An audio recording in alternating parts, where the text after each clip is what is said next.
పనిచేస్తున్నాం. తప్పకుండా ఇంకో 50 సంవత్సరాలు తెలుగుదేశం పార్టీ మన బిడ్డలు కూడా పనిచేసే రోజులు ఉంటాయి ఈ పార్టీలో. కాబట్టి ఎక్కడ నిరుత్సాహము నిస్తేజము వద్దు, ఎదుటి వాళ్లకు మనం ఆస్కారం ఇవ్వకూడదు. నేను అదే ఒక మినిమం ఇన్ని పరంపరలో దయచేసి మనకుండే మంచి విలువ ఏంటంటే బయట నియోజకవర్గాల్లో వచ్చినా కూడా భోజనం పెడతామని మనకు మంచి పేరుంది. ఇఫ్తార్ పెట్టండి, తిన్నాలు పొట్టేలు కొట్టండి, ఏం చేసా. ఈ రోజు కూడా 5,000 మందికి భోజనాలు తయారు చేశాం. దయచేసి ప్రతి ఒక్కరు 5 గంటల వరకు ఈడే ఉంటారు నేను కూడా. కాబట్టి దయచేసి అందరూ భోజనం చేసుకోవాల్సిందిగా కోరుకుంటున్నాం.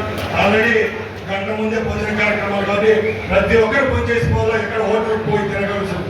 దయచేసి అన్నా మీ నాయకత్వం పైన అందరికీ నమ్మకం ఉంది.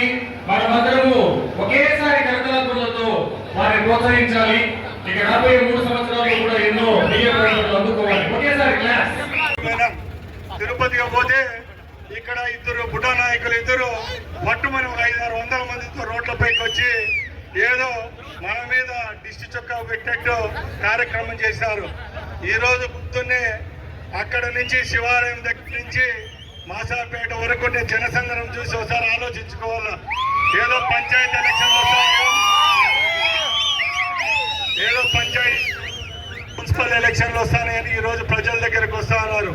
మొన్న ఆయన మాట్లాడతాడు, మేము అది చేస్తాం ఇది చేస్తామంటాడు. దమ్ముంటే ప్రజాపక్షంలోకి రండి, ప్రజల ముందరకు వచ్చి మాట్లాడండి. పదవులున్న 15 సంవత్సరాలు రొమ్ము ఎంచుకొని తిరగడం కాదు. పదవులు లేనప్పుడు కూడా తెలుగుదేశం ఈరోజు మేము సిద్ధంగా ఉన్న నెలల్లోనే మున్సిపల్ ఎలక్షన్లు, పంచాయతీ ఎలక్షన్లు, జడ్పీటీసీ ఎలక్షన్లు వస్తున్నాయి. 85 పంచాయతీలు గెలవముఖంగా తెలియజేసుకుంటున్నాం. అలాగే గెలవబోతున్నాం. ఈరోజు ఈ జనాల యొక్క దయచేసి ప్రతి ఒక్కరూ ఫోన్ చేసుకోవాల్సిందిగా కోరుకుంటున్నాం. వచ్చే రోజులు దగ్గరలో ఉన్నాయని చెప్పి మీ అందరితో తెలియజేసుకుంటున్నా. అలాగే మన నియోజకవర్గంలో చాలా మంది రైతు కుటుంబాలకు చెందిన వాళ్ళు ఉన్నాం. ఎప్పటి నుంచో మన బోర్లు ఎండిపోవడం, నీటి శాతం బోర్లలో రాకపోవడం వల్ల ఎన్నో సమస్యలు ఎదుర్కొంటున్నాం. ఈసారి కూడా గాలివేడు, రామాపురం, లక్కిరెడ్డిపల్లి మండలాలకు వెలుగులో నీళ్లు తీసుకొని వచ్చాం.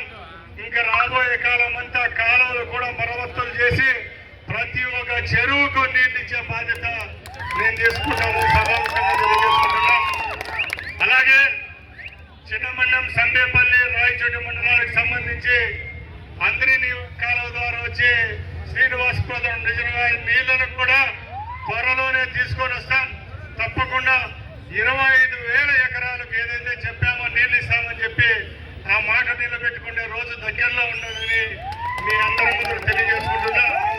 అలాగే ఈరోజు చాలా మంది ఉన్నాం, అందరం కలిసిపోయినా మాట్లాడడానికి కూడా పొలంలో జ్వరం వచ్చేసింది. కాబట్టి దయచేసి ప్రతి ఒక్కరి కార్యక్రమాన్ని విజయవంతం చేశారు. అందరూ మనమందరం కలిసి ఫోన్ చేయాలా, అందరూ ఫోన్ చేసి పోయేవాళ్ళు